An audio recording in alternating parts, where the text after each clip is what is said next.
세상에는 두 종류의 사람들이 있습니다. 마음이 삐뚤어진 사람이 있고 마음이 바르고 넉넉한 사람이 있습니다. 다른 사람을 무시하고 차별하고 함부로 대하는 사람, 마음이 삐뚤어진 사람입니다. 그러나 다른 사람을 있는 그대로 용납하고 배려하는 사람, 바르고 넉넉한 마음의 사람이라고 말할 수가 있게 될 것입니다.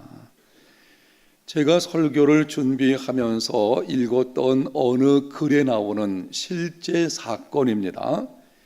청각 장애인들을 돕는 어떤 청년 대학생 한 사람이 지하철 안에서 열심히 수화 연습을 하고 있었습니다. 들을 수가 없기 때문에 손으로 하는 이 언어, 수화를 통해서 청각 장애인들이 듣게 되지 않습니까?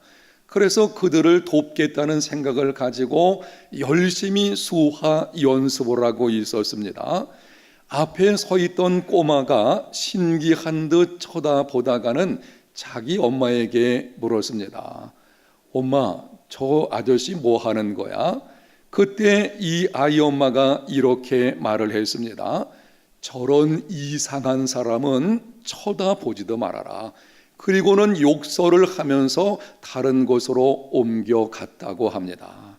이 청년이 손으로 이렇게 표현을 하니까는 듣지 못하는 것으로 생각해서 대놓고 욕설을 하게 된 것입니다. 다른 사람에게 장애가 있다고 차별하며 함부로 대하는 사람, 삐뚤어진 마음을 가진 사람입니다.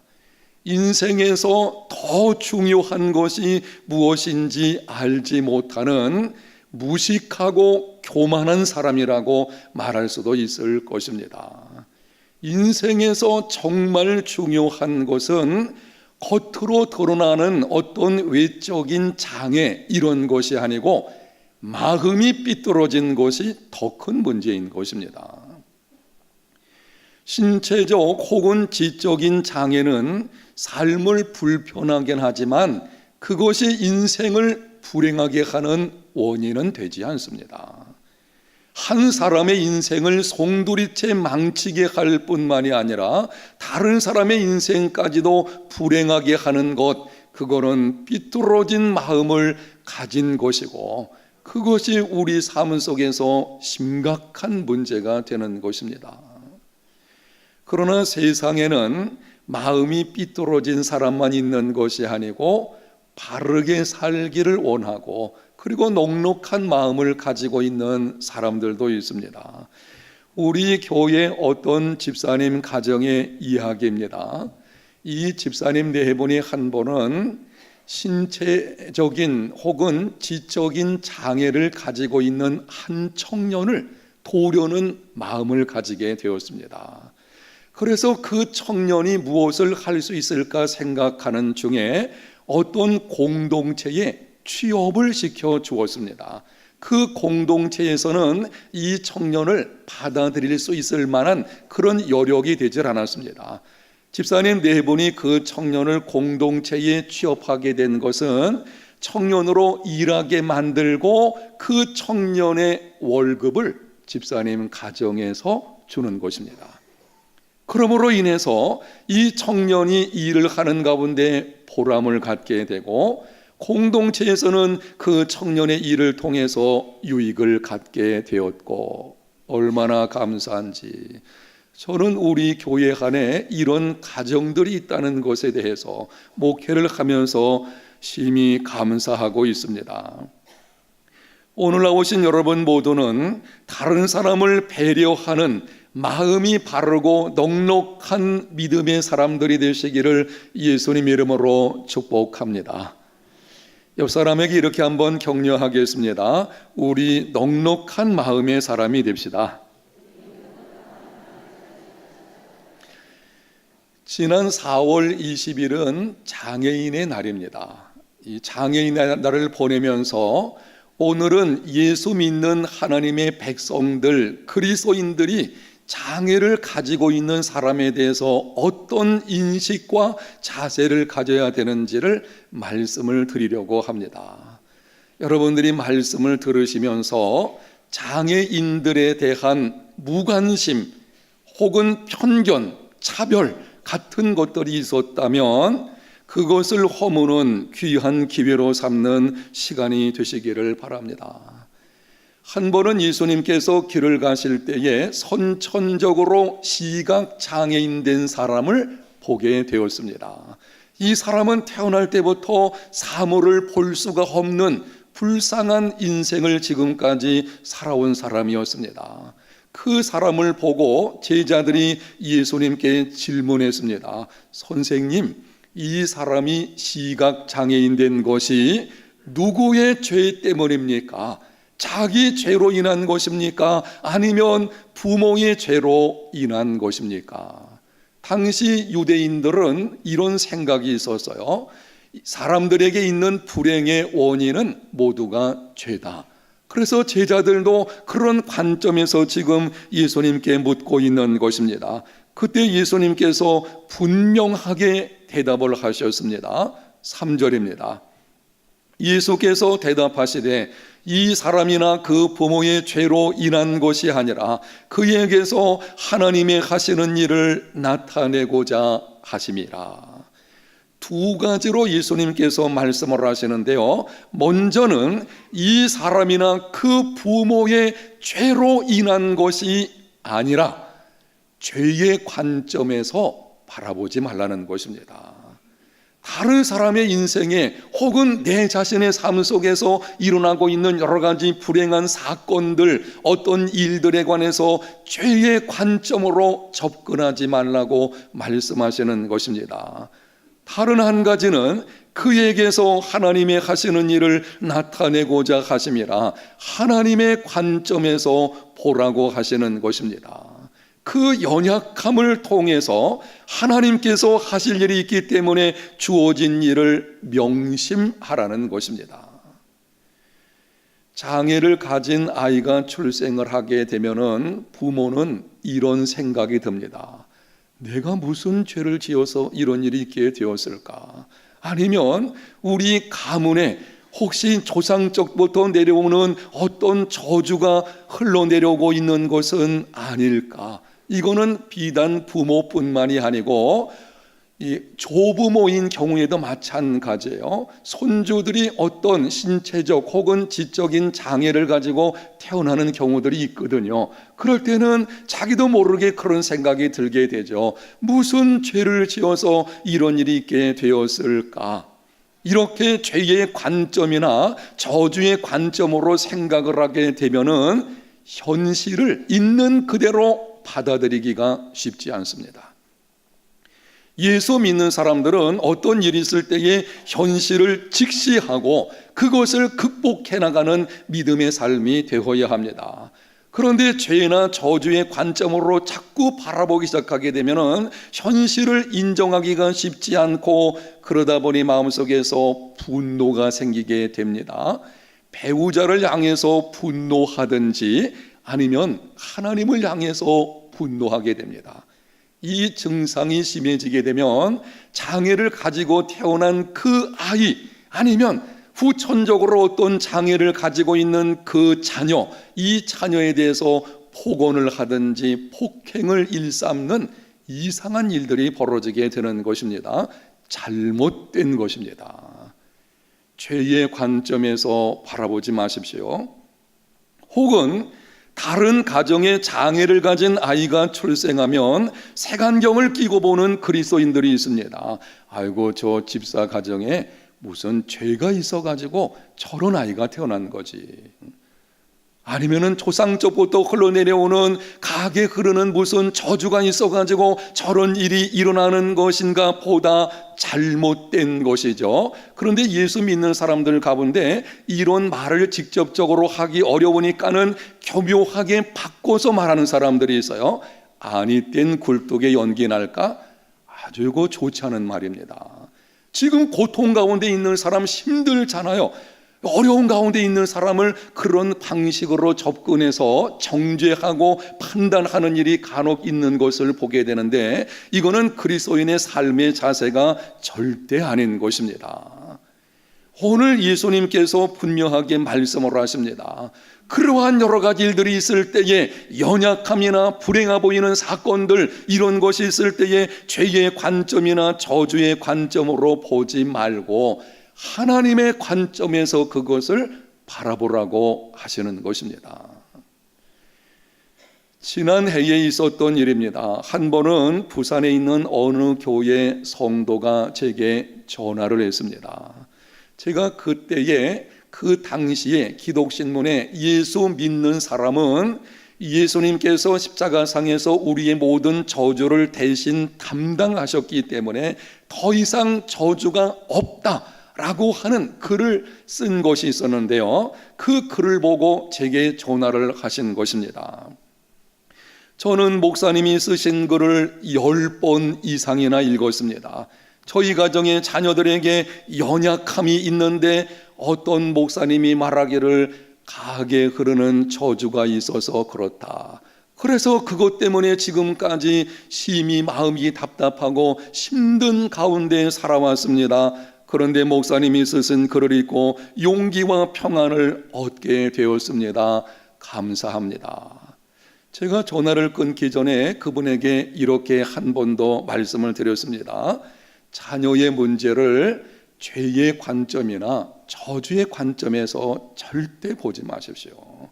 그 연약함, 자녀에게 있는 바로 그 연약함은 그것을 통해서 하나님이 하시고자 하시는 일이 있기 때문에 주어진 것입니다. 하나님의 관점에서 바라보시기를 바랍니다.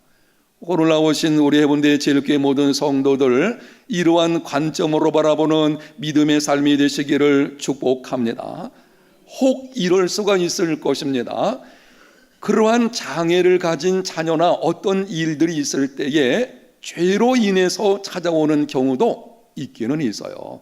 예를 들면은 임신 상태에서 지나치게 음주한다든지 아니면은 흡연을 한다든지, 그러면은 태아에게 심각한 영향을 끼치게 되고 바로 부모의 잘못으로 인해서 그런 일들이 나타날 수도 있을 것입니다.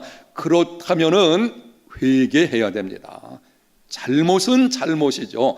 만약에 나의 잘못으로 인해서 그런 일들이 일어났다면은 하나님 앞에 나와서 회개해야 됩니다. 그러나 기억하십시오. 회개하고 난 이후에는 더 이상 죄의 관점으로 그것을 보는 것을 중지해야 됩니다. 하나님께 회개하면 우리 하나님 미쁘시고 의로우신 분이시기 때문에 우리의 모든 허물과 죄를 용서하여 주시는 줄로 믿습니다. 용서받은 이후에는 여러분 죄의 관점이나 저주의 관점으로 바라보지 마시고 이제는 하나님께서 이 일을 통해서 하시고자 하시는 일이 있어서 이 아이에게, 우리 가정에, 나와 관련된 일 속에 이런 일을 허락하신 것이구나 라고 생각하고 하나님의 일을 이루어가는 믿음의 삶이 되시기를 바랍니다. 본문 4절과 5절에서 예수님께서 계속하여 말씀을 하십니다. 때가 아직 낮음에 나를 보내신 이의 일을 우리가 하여야 하리라. 밤이 오리니 그때는 아무도 일할 수 없느니라. 내가 세상에 있는 동안에는 세상의 빛이로다. 예수님께서 계속하시는 말씀 영상에 기록이 되어 있습니다. 여러분이 주목하여 한번 보시기를 바랍니다. 예수님이 반복하여 하시는 말씀이 우리가 하여야 하리라. 밤이 오면 그때는 아무도 일할 수 없다. 일하라. 무엇인가 하라고 하는 이 말씀을 지금 강조하시는 것을 볼 수가 있습니다. 무슨 말씀을 하고 있는 것이겠습니까? 지금 제자들은 시각 장애인 된 이 사람을 놓고 토론을 벌이는 것입니다. 이 사람이 이렇게 된 이유가 뭘까? 어떻게 하면 되겠나? 이렇게 불행한 일 당한 사람을 놓고서 변론하고 이 토론의 대상으로 삼고 있는 것입니다. 예수님이 말씀하십니다. 그렇게 하지 말고 너희들이 이 사람의 불행을 가지고 논쟁을 벌일 시간이 있다면 원인이 뭔지 이렇게 이것을 따지면서 무슨 연구 대상이나 되는 것처럼 그렇게 행할 시간이 있다면 그 시간에 이 사람을 위해서 할 수 있는 일이 무엇인가를 찾아서 행하라고 하는 것입니다.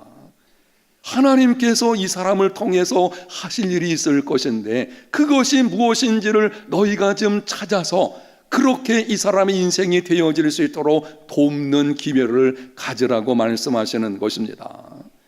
밤이 오기 전에 더 이상 그들을 도울 수 없는 때가 오기 전에 기회는 언제나 오는 것이 아닙니다. 다른 사람을 돕는 것들도 기회가 있을 때에 도와야 되는 것입니다. 그 기회가 사라지기 전에 무엇인가 그들을 도와주어야 한다고 말씀하시는 것입니다.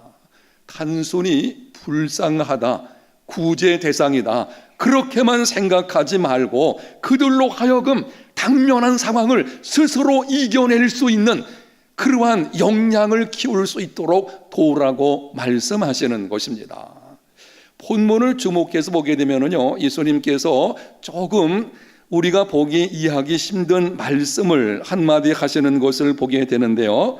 때가 아직 낮음에 나를 보내신 이의 일을 우리가 하여야 하리라. 아니, 예수님이 아버지께서 나를 보내신 그 일을 내가 한다 이렇게 말씀하지 않고 우리가 해야 한다. 바로 예수님께서 이 땅에서 연약한 가운데 있는 사람들이 행하신 바로 그 방식, 하나님께서 하라고 하시는 그 일을 예수님께서는 이제 떠나시게 될 것이고 그 이후에 예수님을 따르는 저와 여러분들이 바로 그 일을 하라고 하시는 것입니다. 서울 장신대학교 이만식 교수는 장애인들에 대한 잘못된 인식과 자세를 이렇게 말을 합니다. 교회 안에 있는, 이 말은 교회를 이루고 있는 성도들에게 있는 장애인들에 대한 잘못된 인식, 이 편견 같은 것이 있는데요, 그 잘못된 것을 이렇게 말을 합니다.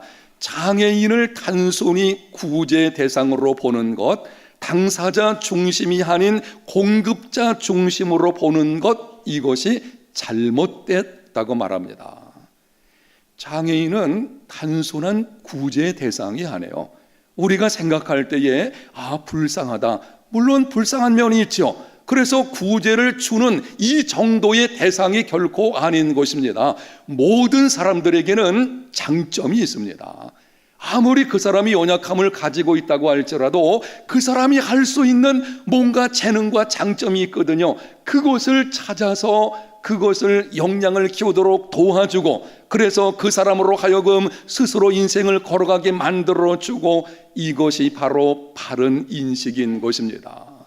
그런데 교회가 공급자 입장에서, 이 주는 사람 입장에서만 생각하다 보니까 불쌍한 사람, 구제 대상자, 그런 눈으로 보지 마십시오. 장애는 불편하긴 하지만 우리와 똑같습니다. 그들이 단지 조금 우리와 다르게 불편함이 있다 하는 것뿐이지 그들도 하나님께서 소중히 여기시고 그들을 통해 하나님께서 하실 일이 있는 것입니다. 유명한 헬렌 켈러는 보지도 듣지도 말하지도 못하는 심각한 장애를 가지고 있었습니다. 그런데 열심히 공부해서 우등생으로 대학을 졸업했습니다. 많은 책을 저술했습니다. 세계 곳곳을 다니면서 장애로 인하여 고통 중에 있는 자들에게 희망을 심어 주었습니다. 그렇게 살다가 그녀는 임종 때에 이렇게 말을 했다고 합니다. 참으로 나의 인생은 너무나도 아름다웠다. 아니, 보지도 못하고 듣지도 못하고 말하지도 못하는 삼중적인 장애를 가지고 있는 한 여인이 자기의 인생을 마무리하면서 말하기를 내 인생은 정말 아름다웠다. 어떻게 이렇게 고백을 할 수가 있는 것입니까? 그 비결이 무엇이겠습니까? 헬런 켈러가 8살이 되었을 때에 앤 설리반이라는 여교사를 만났습니다. 앤 설리반은 이 어린 헬렌 켈러를 붙들고 어렸을 때부터 늘 이렇게 말을 했다고 합니다. 사람의 삶의 조건은 그 어떤 것이라도 그 사람을 결코 패배시킬 수 없다. 하나님은 어떠한 환경도 끊을 수 없는 사랑으로 지금도 너를 사랑하고 계신다. 그러므로 너도 얼마든지 삶의 환경을 극복하고 행복한 삶을 살 수 있다. 영상에는 이 말씀 우리의 삶의 자세에 관해서 아주 잘 말해주는 것입니다. 우리 한번 다 같이 읽어보겠습니다. 사람의 삶의 조건은 그 어떤 것이라도 그 사람을 결코 패배시킬 수 없다. 하나님은 어떠한 환경도 끊을 수 없는 사랑으로 지금도 너를 사랑하고 계신다. 그러므로 너도 얼마든지 삶의 환경을 극복하고 행복한 삶을 살 수 있다. 아멘. 아무리 연약하고 부족함을 가지고 있다고 할지라도 우리의 삶의 조건들이 우리를 패배시킬 수 없습니다. 특별히 예수님을 믿어서 하나님의 자녀된 사람들, 여러분 예수님을 믿으십니까? 하나님의 자녀된 우리에게 하나님께서 함께 하신 줄로 믿습니다. 하나님이 함께하는 사람은요, 무슨 연약함, 환경의 문제, 여러 가지 인생에 다가오는 고난의 문제들, 이런 것이 결코 우리를 무너뜨릴 수 없습니다. 연약함이 있다고 할지라도 얼마든지 그것을 극복하고 행복한 삶을 살 수가 있습니다. 이러한 삶의 자세를 가지고 여러분도 그렇게 살고 다른 사람도 그렇게 바라보십시오. 장애인을 단순한 구제의 대상으로 보지 마십시오. 하나님이 그럼에도 그에게 주신 장점이 무엇인지를 찾도록 도와주십시오. 그리고 그것을 키워주십시오. 그러면 스스로 문제를 극복하는, 환경을 극복하는 의미 있는 인생, 행복한 인생의 삶을 살게 되는 것입니다. 여러분에게 영상을 한 가지 보여드리겠는데요. 여러분들이 말씀을 생각하면서 한번 보시면 좋겠습니다. 대표예요. 팀명이 모세의 기적. 의미가 있을 것 같은데 설명을 좀 해주시겠습니까? 우리 아들은요, 태중에 있을 때 이미 사형 선고를 받았던 아이였어요. 그래서 어떠한 모습이라도 좋으니까 살아서 내 곁에만 있어 달라고 했던 아이였는데 아들의 이름을 따서 팀명을 모세의 기적팀으로 했습니다. 아니, 지금 이 무대에 올라와서 노래를 할 수 있는 것만으로도 기적이라고 말씀하시는 거 보니까 모세 씨가 생각보다는 좀 많이 불편하신가 본데 지금 현재 어디가 그러면 불편한지 좀 말씀을 해주실까요? 임신 4개월 말경에 초음파 검진을 통해서 아이의 머리 뒤쪽 부분에 뼈가 형성이 되지 않는 부분으로 안에 들어 있어야 할 뇌가 밖으로 다 쏟아져 나와서 살 수 없다는 진단을 받았었습니다. 그래서 시간이 돼서 수술실로 데리고 가려고 들어오는 순간에 아이의 태동을 느꼈어요. 의학적으로는 1%의 희망도 없다는 얘기를 했어요. 그래서 저희 남편이 그러면 이 아이가 수술을 해서 산다고 하면은 그것은 의학이 한 일이 아니라 신이 하실 일이겠네요 라고 하니까 맞다고 얘기를 해서 그럼 우리는 기도할 테니까 선생님들은 최선을 다해서 수술을 해주세요 라고 해서 태어난 지 3일째 되는 날 밖으로 나온 뇌를 모두 절단하는 수술을 했어요. 그리고 나서 의사분께서 말씀하시기를 대뇌의 70%, 소뇌의 90% 이상을 절단을 해서 이제 이 아이는 보지도 못하고 듣지도 말하지도 걷지도 못하며 온몸의 장애가 너무 극심해서 얼마 살 수 없을 거라는 이야기를 했어요. 하루만이라도 내 품에서 아이에게 우유를 먹이고 싶은 마음에 퇴원을 시켰어요. 그리고 집에 데리고 와서 본 아이는 정말 사람의 모양이 아닌 너무나도 말라서 그냥 숨을 쉬고 있다는 그 자체가 바로 기적이었어요. 그런 아이를 보면서 그래, 어떠한 모습이라도 좋으니까 그냥 내 곁에 살아서만 있어 다오 이렇게 기도하면서 있었는데 어느 날 아이가 말문이 트였어요. 5살 때에. 모세가 노래도 스스로 익혀서 하기 시작했다고 들었거든요. 지금 모세의 장애가요, 지체장애하고 지적장애, 시각장애, 그리고 한쪽 귀도 들리지를 않아요. 그래서 노래하는 게 다 듣고 외워서 지금 부르고 있어요.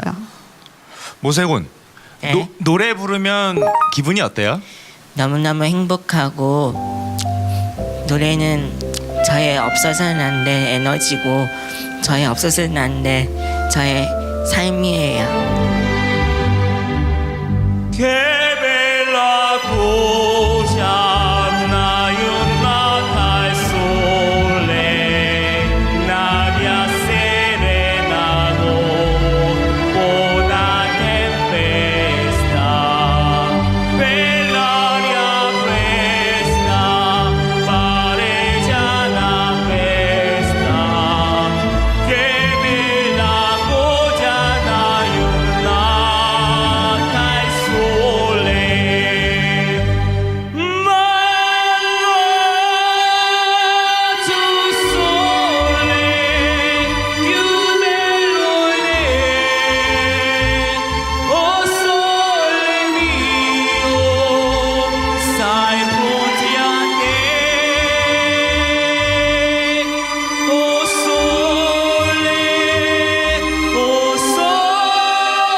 어머님께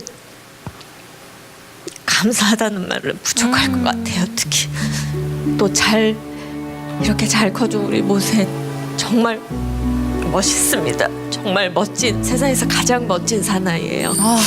우리 어머님 정말 대단하세요. 우리 모든 이 세상의 엄마들이 박수 보내드리고 응원 보내드려야 될 것 같아요. 우리 모세 고맙습니다. 예, 여러분은 영상을 보고 무엇을 느끼셨습니까? 하나님께는 모든 사람이 다 소중합니다.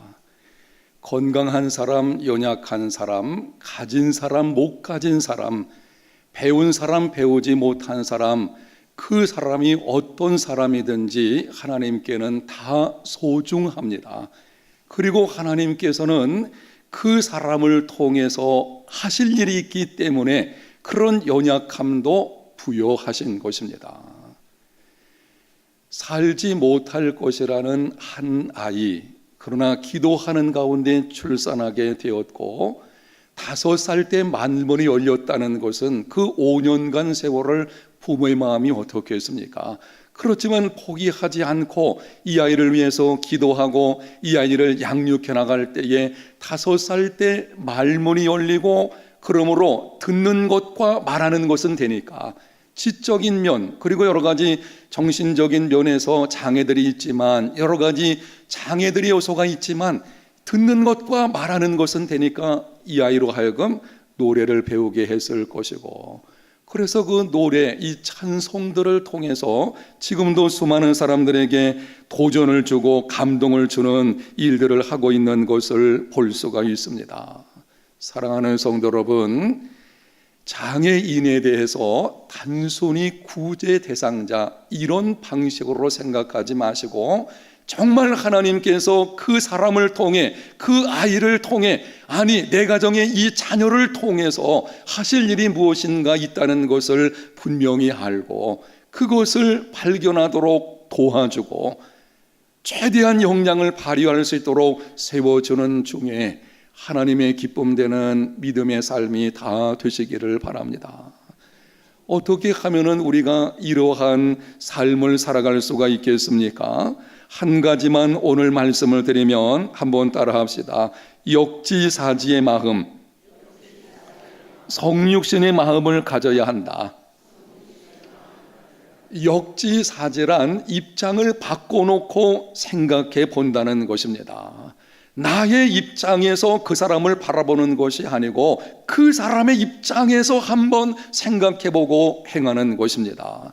예수님께서 말씀을 하셨습니다. 너희가 대접을 받고자 하는 대로 너희도 남을 대접하라.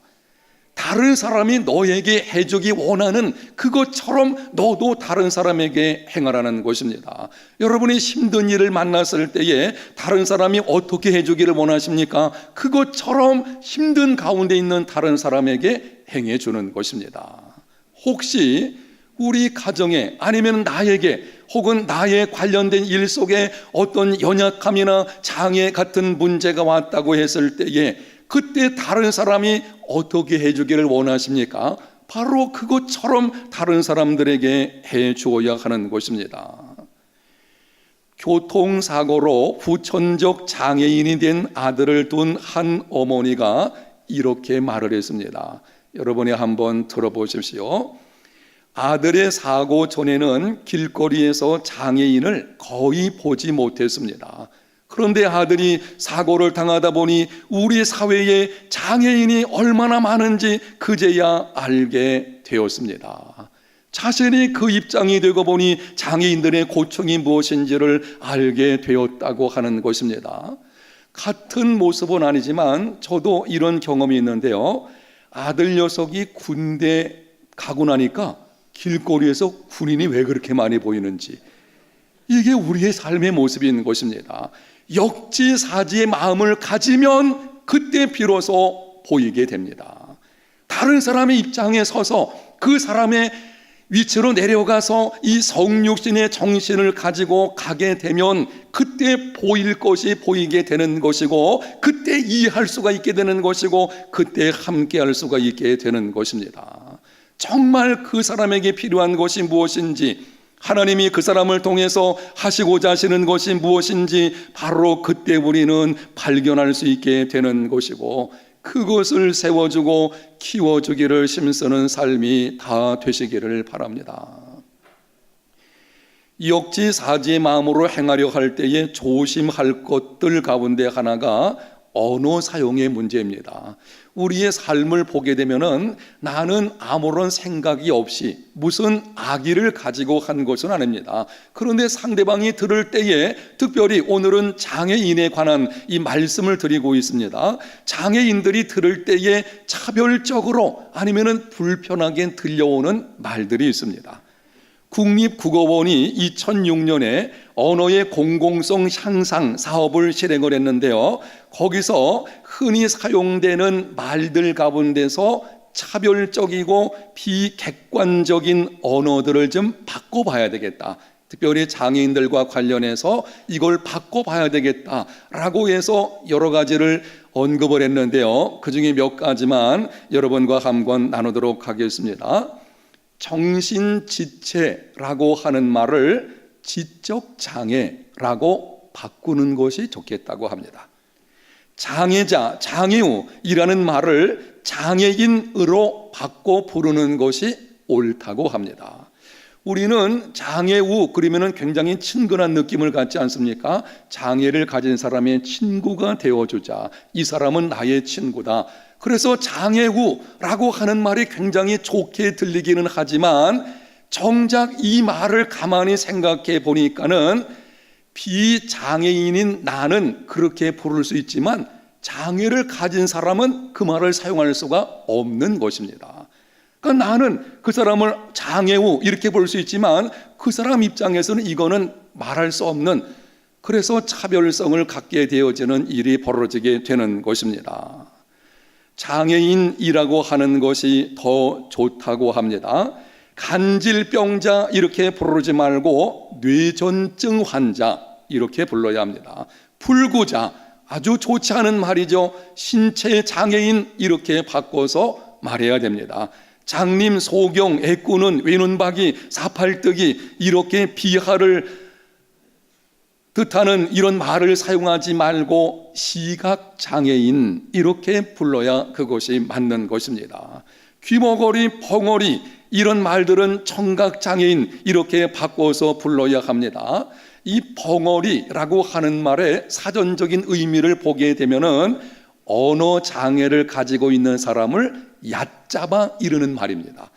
그러니까 벙어리 이 말은 비하적인 의미를 가지고 있는 거예요. 그래서 이런 말을 쓰지 말아야 되는 것입니다. 그런데 이 말을 붙인 것 중에 하나가 벙어리 장갑 이게 있죠.